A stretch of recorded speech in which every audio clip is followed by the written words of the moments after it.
다음 장으로 넘기는 게 혹시 엔터. 옆에 거.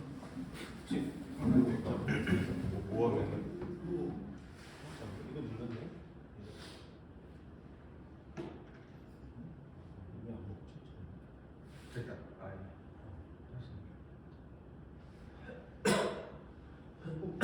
왜안 먹지? 원래 뭐가 있는데? 마우스. 유튜브 써서 그래. 원래 안 넘어갔죠? 원래 이쪽으로 넘어가야 돼. 넘어?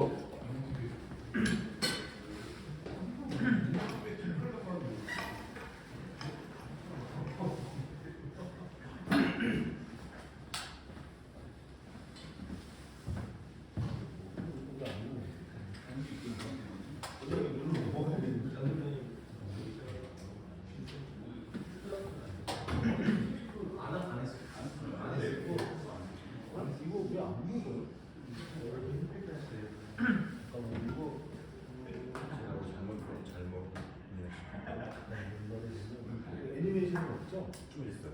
아 애니메이션 있어요? 그러면 애니메이션 PDF 꼭 하려고 했는데 원래 이게 물로 넘어가는 건데 전혀 키가 안 보이지. 잘 이거 혹시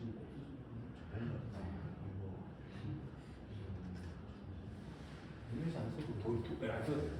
이건 PDF에서 안 써요.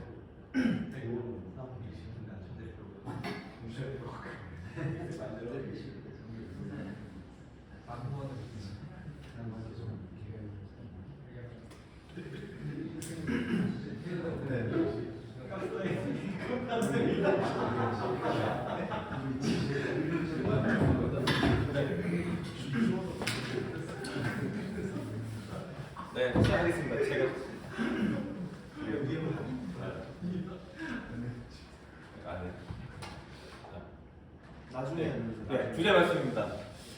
되게 저거 맨 위에 저거 네, 나중에. 나중에 됐다. 예. 1차원적으로 했습니다. 오늘 주제 말씀은 되게 고차원적이지 않고 창세기 1장 28절입니다. 하나님이 그들에게 복을 주시며 하나님이 그들에게 이르시되 생육하고 번성하여 땅에 충만하라. 땅을 정복하라. 바다의 물고기와 하늘의 새와 땅에 움직이는 모든 생물을 다스리라 하십니다. 아멘. 하나님 저희한테 주셨던 명령인데 오늘 제목이라 보면 좀 배치되는 게 있죠. 저출산이라는 거 보니까. 그래서 오늘 저출산에 대해서 얘기하려고 했는데 제가 이 말씀하기 전에 보통 강의자가 경제 전망을 얘기하거나 자기가 갖고 있는 경제에 대한 지식을 풀어놓거나 아니면은 서로 상반되는 내용을 싸우는 경우도 있잖아요. 뭐 경제가 좋아질 수 있다, 나빠질 수 있다. 근데 그거는 이렇게 될 수도 있고 저렇게 될 수도 있고 뭐 의견이 다르게 될 결과가 다르게 나올 수도 있는데 제가 얘기하는 거는 숫자예요. 통계를 얘기하려고 그냥 있는 그대로예요. 그래서 엑셀만 할 수 있는 사람이면은 돌려보면은 다 나올 수 있는 얘기를 좀 해보려고 합니다. 오늘 하는 강의 중에 이게 가장 중요한 단어거든요. 합계 출산율. 합계 출산율인데 합계 출산율 한번 읽어보실까요? 한 여자가 가임 기간에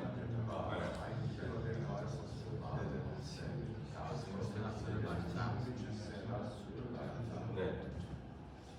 합계 출산율이 우리나라가 지금 몇인지 아시죠? 2022년도 0.778이에요. 네. 그리고 2023년 2분기까지가 0.7이었어요. 근데 2023년 3, 4분기가 아직 안 나왔는데 0.6으로 떨어졌다고 지금 얘기를 해요. 통계청사 자료가 안 잡혔어요. 3, 4분기가. 그럼 2024년도에는 어떻게 될까요? 더 떨어졌겠죠? 자, 합계 출산율이 우리나라 0.7이면은 0.7의 의미가 혹시 아세요? 남자와 여자가 둘이 결혼해서 애를 낳아서 0.7을 낳는 거예요. 0.7을 낳는 거예요. 합계 출산율 변화를 좀 볼게요. 70년대 4.53이에요. 부부가 결혼하면 4명 반을 해. 4.5명을. 근데 지금은 2022년도가 0.778. 거든요. 제가 74년생이니까 3.43 이쪽 되거든요. 그래서 70년대에서 75년대 베이비 부모 세대가 1년에 100만 명이나 태어났어요. 애기들이 100명 태어났는데 작년에 24만 명 태어났죠. 그러면 몇 분이 됐습니까? 4분의 1 정도 줄어들었어요. 4분의 1 정도 줄어들었어요. 요거는 계속 왔다 갔다 할 거예요. 이게 통계청 2020년 자료인데 여기 보면은 합계 출산율도 중요하지만 이 출생아 수도 중요하거든요. 보도록 하겠습니다.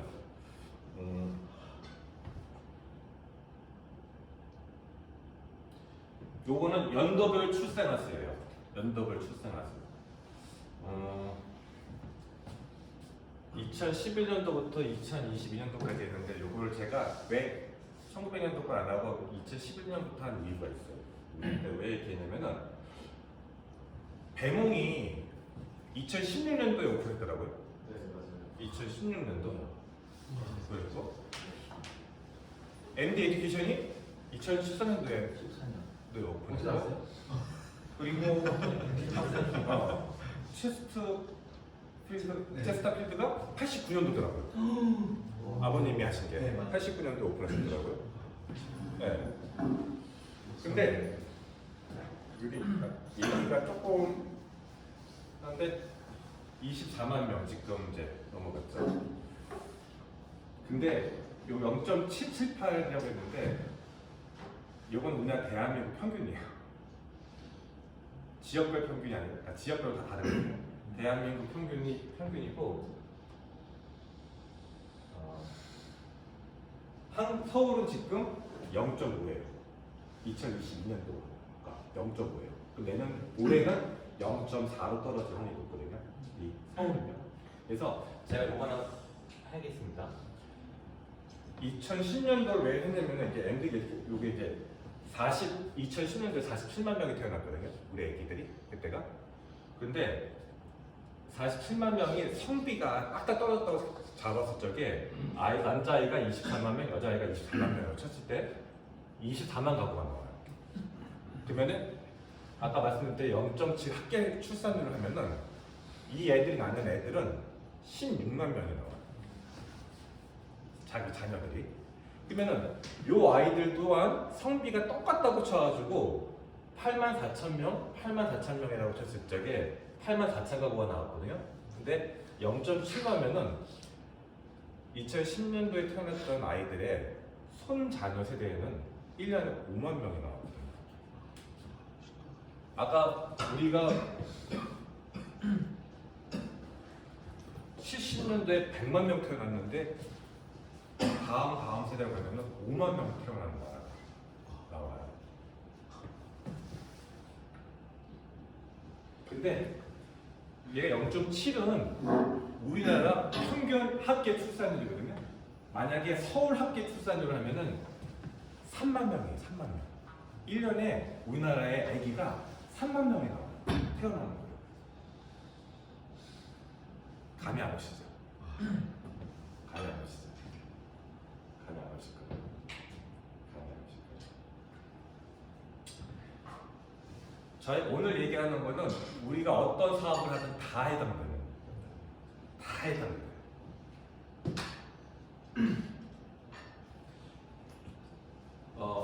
혹시 이거 보신 분 있으세요? 산하제약 버스터? 이거 보면 나이가 나오는데 이게 1970년대예요. 70년대 탔을 때 두 명만 낳자는 거예요. 이때는 한 명이니까. 근데 80년대는 한 명이에요. 한 명. 이게 참 이게 정책이 잘못된 거라고 지금은 결과적인 거긴 한데 이걸 안 했어야 되는데 사실 쉽게 말하면은 우리가 그때는 많이 안 했는데 중국도 지금 이러거든요. 중국도 지금 인구 소멸은 아니지만은 애를 엄청 안 낳아줘야 되는데 우리나라 잘못된 정책 중에 하나가 이거거든요. 근데 중요한 건요. 중요한 건 이거예요.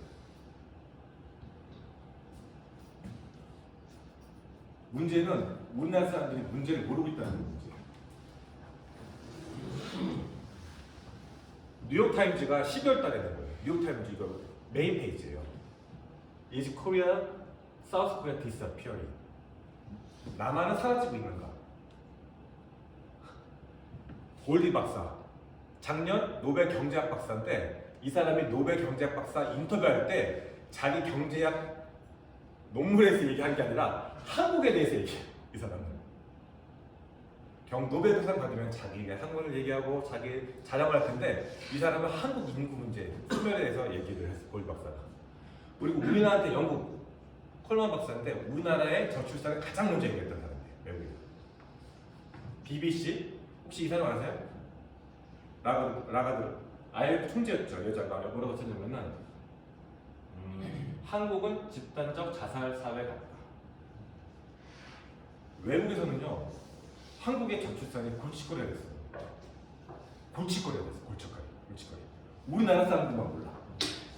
남북한 문제도 우리나라 사람들만 모르고 외국 사람들이 북한에 대해서 공부하는 것처럼 우리나라 사람들만 저출산을 모르고 외국에서는 한국의 저출산을 너무 걱정하고 있어. 일반적으로 아프리카의 미개한 나라도 아니고 전 세계 산업벨트의 큰 부분을 차지하고 있는 한국이 저출산에 있거든요. 아까 0.5라면 1년에 3만 명밖에 안 나온다. 3만 명. 3만 명.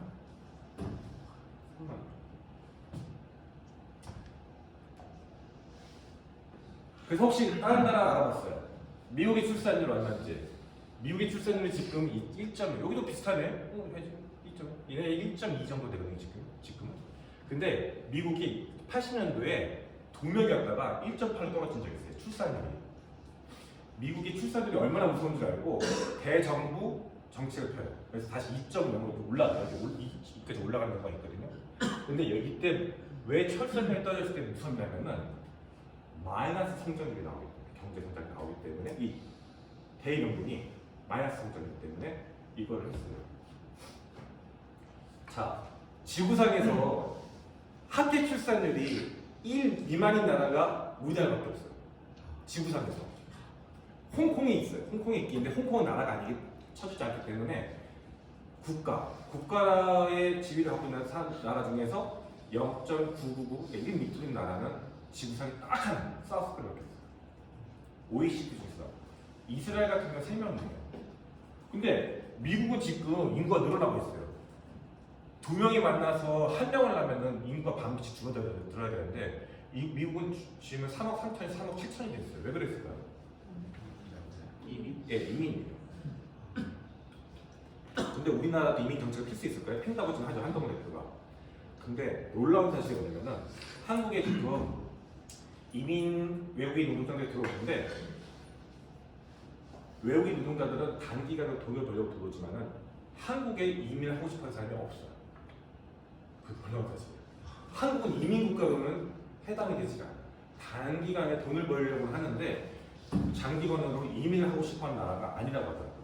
우리나라 가장 좋아하는 나라가 베트남인데 베트남도 우리나라가 3번째예요. 대만, 일본, 그 다음에 한국이거든요. 여러분들이 지금 아이들을 만나는 업종이 있는 경우가 지금 배몽이나 MD 에듀케이션 외에는 잘 없으시잖아요. 그죠? 그러니까 이 상황을 잘 모르시는 거예요. 이 애들이 없어지는 거에 대해서 잘 모르시고 계시죠. 지금 좀 있으면 3월달부터 농번기 시작되죠. 3월달 되면 어떤 일이, 전라도나 경상도 농지 가시면 어떤 일이 생기냐면요. 외국인 노동자 쟁탈전이 벌어져요. 그래서 농민끼리 싸워요. 내가 데리고 가야 될 애들인데 네가 데리고 왔다. 이런 식으로 해서 엄청 싸운다고 하더라고요. 저도 몰랐는데. 여기 보시죠. 우리나라 사람들이에요. 우리나라 사람들이 저 쓰는 거예요. 외국인 농사 인력 잡아가면 농사는 누가 짓나. 이거 옛날 게 아니라 작년이에요. 작년 농번기 때 이렇게 쓰드드드 나왔고 한국 사람들. 우리나라가 지금 조선업이 떨어졌다가 다시 올라와가지고 있는데 우리나라에 지금 용접공이 20만 명 이상이 필요하대요. 근데 지금 얼마가 있냐? 9만 명이에요. 근데 인구가 없어지면은 제일 피격받는 게 건설업하고 조선업이에요. 제일 문제인데 표면적으로. 근데 건설업보다도 조선업이 더 타격받는 이유가 뭐냐면은 서울에서 멀리 떨어져 있는 오지이고요. 건설업보다 여기 작다고 하더라고요. 작다고. 근데 여기 지금 붐이 뭐냐면은 베트남에서 어떻게 들어와요? 용접공들. 엄청 잘 돼요 지금 그 업체가. 베트남 사장이 하고 있는데 9만 5천 명인데 지금 반이 없죠. 그래서 배를 못 만들어요 지금. 수주가 엄청 들어왔는데 삼성중공업, 미포조선, 현대조선 다 지금 배를 못 만들고 있더라고요. 그래서 배는 위약금이라는 게 있어요. 기간 내에 못 만들면은 돈을 벌더라도 위약금을 또 내야 돼, 선주한테. 그러니까 미치고 앞으로 돈을 벌고 뒤로 돈을 까야 되는 이런 상황이 되는 거죠.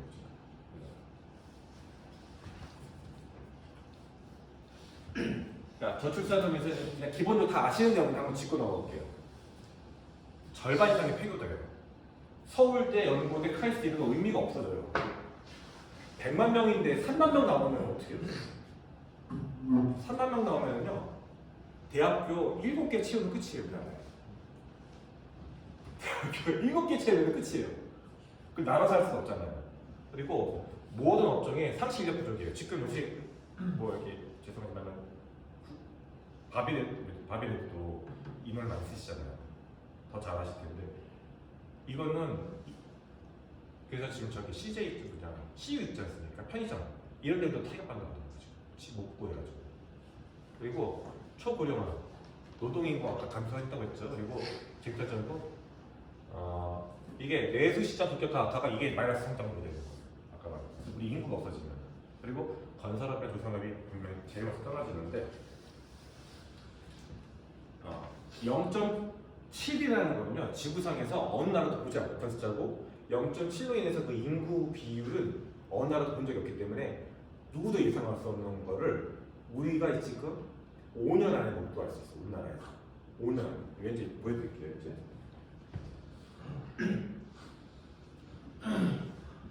연령별 인구수인데요. 아까 제가 이거 했잖아요. 뭐죠? 위험한 거다. 아니 이게 다 해당돼요. 제가 그냥 왜냐면 어린이랑 같이 있다고 해서 해준 거니까 그냥 해주세요.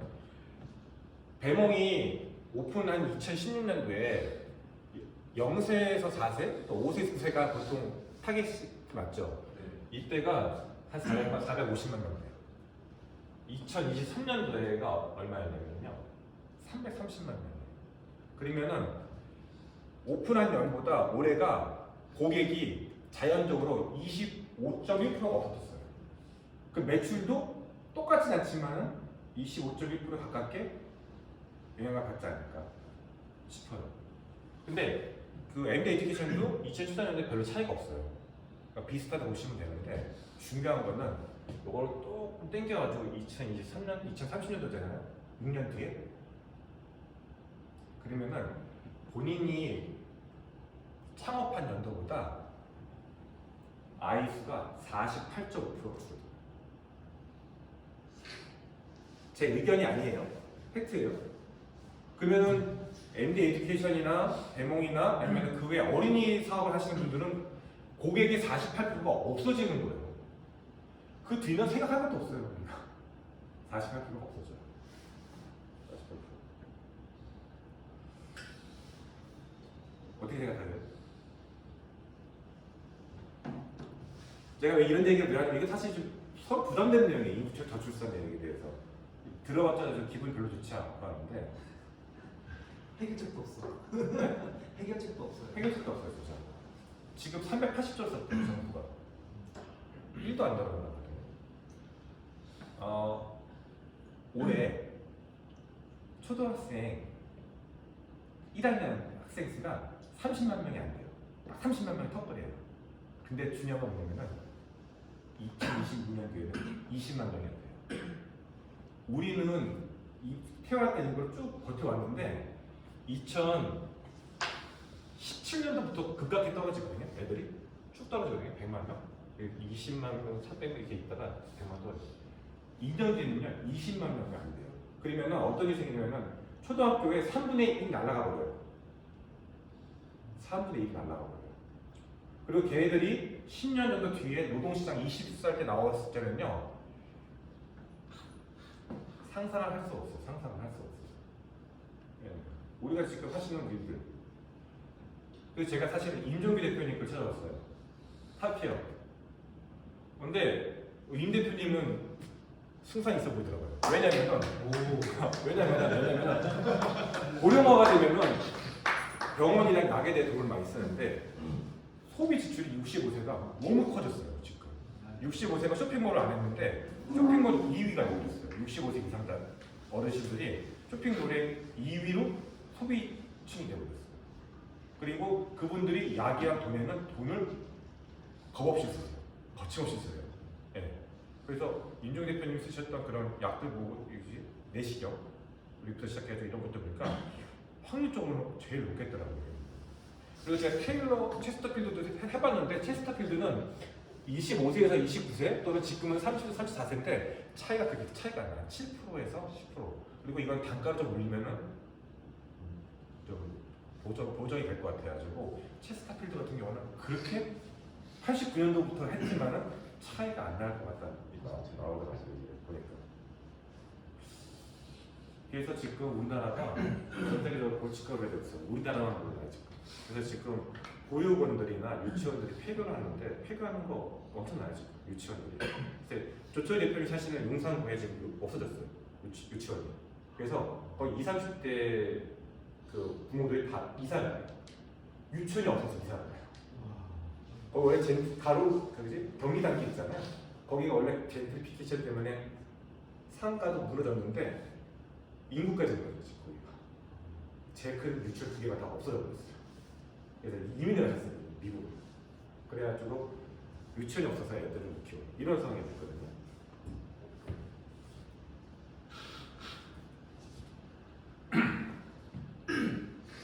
여기 혹시 요즘에 유튜브에 많이 나오거든요. 이샘 미처스 교수라는 분이 이게 한중 친한파라고 해서 중국인 학생들, 대학생들 그렇고 한국인 학생들 막 이렇게 서로 비교하고 했던 그 교수님이시거든요. 이분이 무엇이 인생을 의미 있게 만드는 거에 대해서 17개 했는데 다 아시죠? 팝업 만들어도 되죠 이거. 여기 보면은 선진국들이 사우스 코리아가 있어요.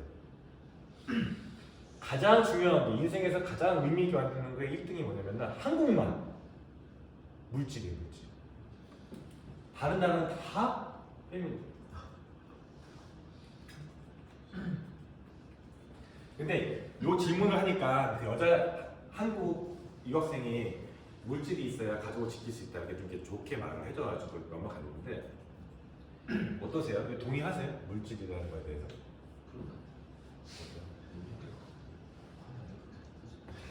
질문해 주세요. 이호 대표님이 물질 어때? 동의 좀 하세요? 과거에는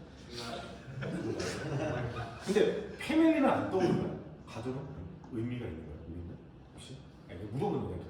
저도 사실 물질이라는 거예요. 이거 듣고 나서 나도 물질이 우선순위에 있다는 걸 느꼈거든요. 근데 이게 안 떠오르더라고요. 사실 저도 다시 이게. 한번 물어보고 싶었어요. 다른 분들도 이성 씨보다. 이게 충격적인 거죠. 그래서 지금 정부 지자체나 이런 데 공무원에서 정부에서 20, 30대들이 왜 결혼을 안 하나 막 물어보긴 하는데 집값이 비싸졌다 막 여러 가지 일을 했는데 사실 이게 어때요? 저는 이 매트리얼 정도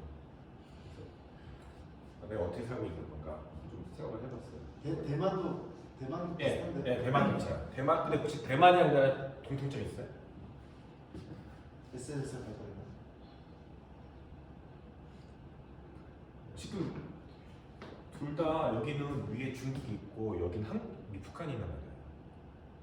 대만은 지금 전쟁이 있고 한국도 전쟁이 있어요 지금.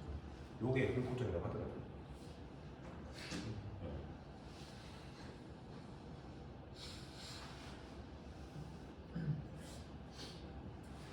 제가 내용은 여기까지 준비했는데 길지 않죠? 근데 이게 왜 그러냐면은 심각해요. 근데 잠깐 문제를 몰라요. 우리 한국 사람이 문제를 인식 안 하고 있어요. 그래서 김현 대표님이 가위를 팔고 있고 저도 해외 이사를 보내고 있고 옷도 팔아야 되는데 소비자가 없어요.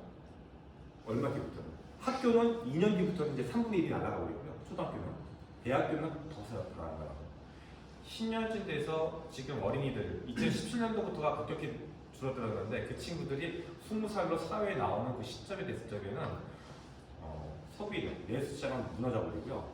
올해 2023년도에 70대 인구가 20대 인구보다 많았어요.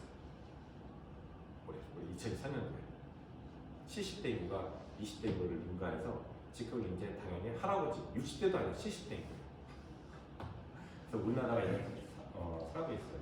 사실 이거 준비하면서 더 자극적인 자료들도 많이 있고 더 심각한 자료들도 많이 있는데 미국이라는 나라가 2.0에서 1.8로 했을 적에 그 출산율의 무서움을 알고 했던 이런 일들이 있어요. 일련의 일들이 어마무시했거든요. 그러니까 나라의 존립, 이 엄청이 떨어진 것 때문에 했던 내용도 보면 쇼킹할 정도로 엄청 강력하게 드라이브를 걸었더라고요. 근데 우리나라는 1.7에서 지금 0.7까지 떨어지는 동안 380도를 쓰고도 한 개 별로 없어요. 지금 중요한 건 우리 집 되돌아봐도 지금 결혼 안 한 친구들 꽤 많잖아요. 저도 제가 나이가 한국 나이가 50인데 저도 제 친구들이 결혼한 친구들이 반이 여자예요. 고등학교 동창 반이 결혼 안 했어요. 근데 지금도 만나기가 쉬워요. 가진이 없기 때문에 얘기가 쉽지 않아요. 그래서 저는 이제 맨 마지막으로 제일 힘들었던 게 여기 이 장면 별거 아니라고 생각하겠지만 저한테는 이게 힘들었어요. 왜냐면은 뭘 질문을 해야 되나? 사실 왜 질문을 해야 된다고 이상한 대표님이 하셨거든요. 이 내용에 대해서. 근데 뭘 질문을 해야 될까? 고민이 진짜 많았어요. 5년 뒤에 현대 사업에 본인들이 하시는 분은 현 사업 고객층이 변화할지.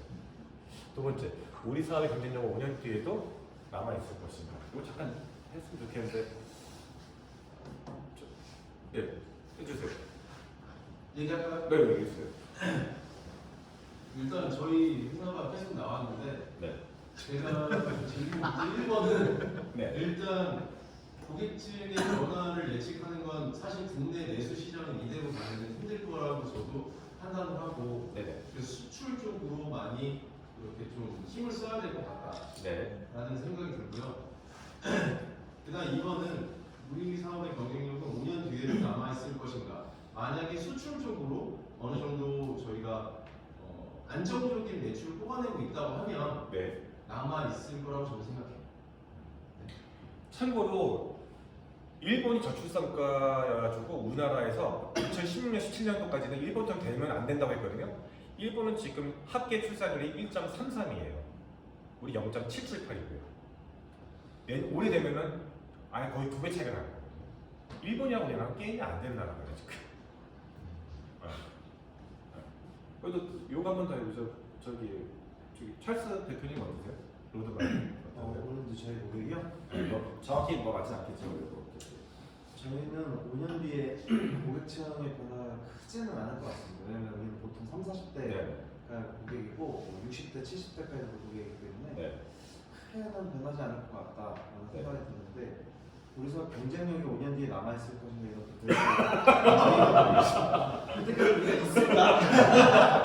살아있을까부터 생각을 해야 되기 때문에 네, 저희 회사의 비즈니스 자체는 5년 뒤가 불투명한 겁니다. 전기차 뭐 이런 저희가 아이템과 국제 그 환경의 이슈에 더 영향을 많이 받기 때문에 네네. 인구보다는 그쪽에 더 크게 주의를 해야 돼서 저희는 지금 다각화를 하고 있고 저도 아동복을 해야 될 수도 있을 것 같습니다. 지금 그런 상황이기 때문에 네. 제가 이 저출산을 하면서 경제랑 연결돼 있어서 경제 부분을 같이 좀 확인했는데 우리나라의 집값을 결정하는 거는 갭하고 임대료가 두 개가 합쳐져서 그러니까 전세값이랑 임대료가 합쳐진 게 집값을 결정한다고 하더라고요. 근데 우리나라가 저출산이 되면은 뭐 일본처럼 될 거다. 그래서 뭐 도쿄는 더 비싸지고 다른 데는 더 싸질 거다. 뭐 이렇게 얘기를 하는데 아까 말한 것처럼 우리가 일본을 따라가지 못하고 있어요. 1.33인데 0.778이 되잖아요. 그래서 이거를 연구, 저출산이나 경제를 연구하는 사람들, 경제학자들은 어떻게 얘기하냐면은 우리나라 집값은 완전히 무너진다. 이 해당 강남이고 뭐가 이제 없어져 버린다. 왜냐면 받쳐줄 인구 자체가 없어지고 재건축이 안 된다는 거예요. 인구가 없기 때문에 재건축에 압구정동에다가 만약에 현대 아파트 20층짜리 잘라서 50층 올려도 살 사람이 없어졌다는 거예요. 이렇게 나왔거든요. 그래서 일본처럼 가지 않을 거라는 거예요 지금. 그래서 주택 시장이 무너진다고 하는데 이게 아까 말했던 미국이 마이너스 경제 성장률이 나올 거라는 걸 첫 번째가 주택이거든요. 이게 근데 왜 제가 이걸 얘기했냐면은 이게 곧 몇 년 안에 일어날 일입니다. 아까 2년 뒤에 초등학생이 20만 명 미만이 되거든요. 올해가 30만. 그래서 요거를 제가 이제 화두를 던져놓고요. 각자 대표님이 공부를 하셔야 돼요. 공부를 좀 하셔야 될 것 같아서 제가 한번 오늘은 뭐 제가 있는 지식을 막 이렇게 주는 게 아니라 같이 공부하자. 하도 공부할 만하다. 하고 있습니다. 그럼 아파트는 5년 뒤에 사야 되나요? 아 집의 가치가 프라이스 리스 이렇게 되는 경우도 있어요. 아, 프라이스 리스가 아예 비싸졌다는 프라이스가 아니라 값어치가 없어졌고 지금 동경에 그 아시다시피 이거 하나 얘기할게. 이거 진짜 골 때리는 얘기인데 우리나라에서 공실이 가장 많은 도시가 어딘지 아세요? 공가. 그러니까 집 주인이 없는 집에 주인이 없는 집이 가장 많은 도시가 어디인지 아세요?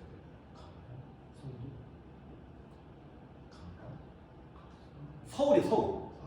전라도나 경상도가 제일 많을 줄 알았거든요. 정말 거기가 이제 인구가 없어가지고 공가가 가장 많은 데가 서울이더라고요. 서울. 빈집을 말하는 거죠? 빈집. 네, 빈집이요. 그럼 두 번째 질문. 서울에서 가장 공가가 많은 동네가 어디? 무슨 공가? 강남구. 진짜? 강남구가 우리나라에서 가장 공가가 많은지. 비싸지 않았어도 우리가 모르냐 지금. 서초구가 두 번째가. 공가가 가장 많은 게. 서초. 송파가 공가가 가장 많아요. 서초 반포자에 있죠? 어떻게 배경으로 돼서 공가 많습니다. 반포자의 아파트에 공가가 많습니다. 공가가 많아요. 그러니까 정부가 관리하고 있는 사실이 왜 모르죠? 이건 정부가 안 할 뿐인데 제가 공가 찾아보니까 반포자의 공가가 엄청 많아요. 대단지 그 비싼 땅에. 그래서 정부가 관리하는 집들이 있더라고요. 그 공가라고 해서 정부가 서울시에서 관리합니다. 서울시가 가장 많고 강남 순으로 많아요. 그러니까 집값은 저도 예측 못하겠어요. 그러니까 지구상에서 0.7 미만이고 인구가 이렇게 우리가 소멸국가 1위잖아요. 이거를 누구도 예측 못하고 마주하는 건 우리예요 지금. 근데 우리만 모르고 문제 제기를 못하고 있는 건 더더군다나 한심한 일이고 외국에서는 지금 우리나라가 골치골에 있고 이런 사람들이에요. 그러니까 0.7이라는 거 2024년도에 얼마나 나올지 한번 보시고 그리고 우리 2년 뒤에 애기들이 3분의 1이 날아가 버린다는 거. 그리고 걔네들이 2030년도쯤 되면은 20대 이상으로 사회 소비층이 될 텐데 그때 인구가 어떻게 될지 그럼 내 사업이 어떻게 될지 한번 공부해 주시면 좋을 것 같아서 오늘 좀 무거운 얘기, 별로 듣고 싶지 않은 얘기지만 한번 짚고 넘어가려고 제가 나왔습니다. 마치겠습니다.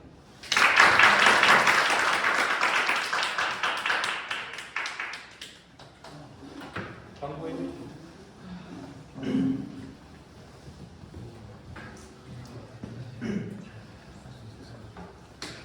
나는 설명. 짧은 시간에 이만희가 박수. 무거운 얘기긴 한데 많은 분들이 들었으면 되게 좋았을 것 같아요. 우리가 이거를 뭐 어떻게 해결해야 된다 이거보다는 우리 사업 그리고 앞으로 저는 준이 금방 오셨지 않을까. 지금 이미 오늘 하는 들려나 이런 생각을 해보고 있거든요. 이제 저희 이제 회비 저희가 안내 이제 연말부터 연초까지 이제 집중해서 많이 안내 그래서 다 수정을 마음으로 많이